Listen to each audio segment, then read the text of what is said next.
Vous êtes dans le camp des gentils ou des méchants? Ça dépend. Vous vous définissez comme un hacker? Ce terme me pose problème. Pourquoi? Il y a hacker et hacker. La plupart du temps, ce que vous voyez aux informations, c'est juste quelqu'un qui a mis la main sur un logiciel et qui ensuite s'est fait prendre parce qu'il ne savait pas ce qu'il faisait. Selon vous, combien de gens en Roumanie savent faire ce que vous faites? Je dirais moins de 10. Moins de 10? On aime le pouvoir que ça procure. Cet homme, que nous appellerons John Smith, est spécialiste en cybersécurité le jour et développeur de rançongiciels et de logiciels espions la nuit. Vous êtes dans le camp des gentils ou des méchants? Ça dépend.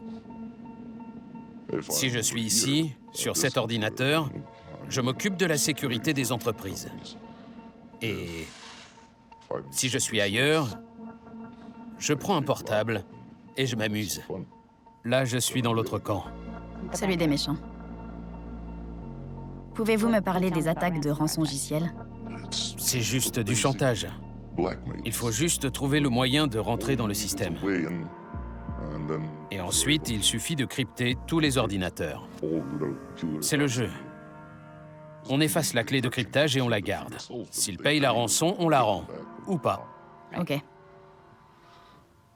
J'ai besoin de mon portable. Je travaille sur un petit projet. Voilà. On va aller sur le terrain. Sur le terrain? Je peux venir? Je ne sais pas. Vous voulez? Oui. Vous êtes sûr? Oui, très sûr.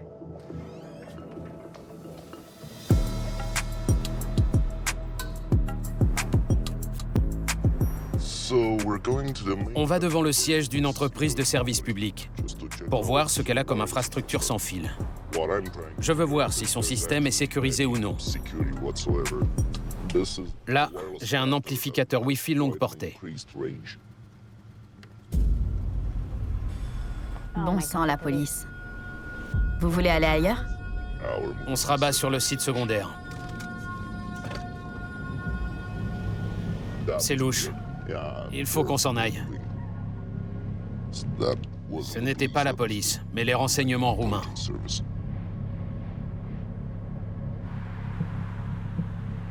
Alors, je recommence.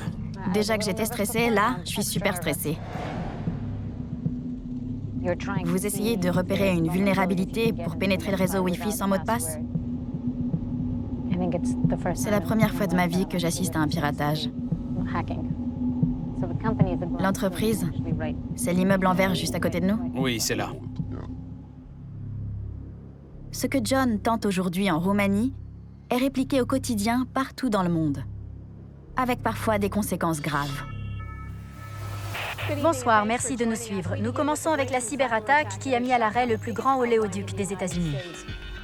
En mai 2021, Colonial Pipeline a été la cible d'un rançongiciel. L'attaque a créé un tel chaos que l'entreprise a coupé l'oléoduc qui fournissait 45% du carburant de la côte Est. I want to update everyone on the ransomware cyber attack that impacted on the Colonial Pipeline over this past week. Colonial Pipeline a versé une rançon de près de 5 millions de dollars aux hackers qui ont infiltré son système. L'entreprise semble avoir pris des mesures de protection. Mais ce n'est pas juste ça. Ça ne marche pas. Je capte pas de Wi-Fi ici. Comment c'est possible? Il est trop loin dans le bâtiment. On n'y a pas accès d'ici. Il faut passer au plan B. C'est quoi le plan B? On cible une entreprise plus petite qui appartient à celle-là, qui devrait avoir le même niveau de sécurité.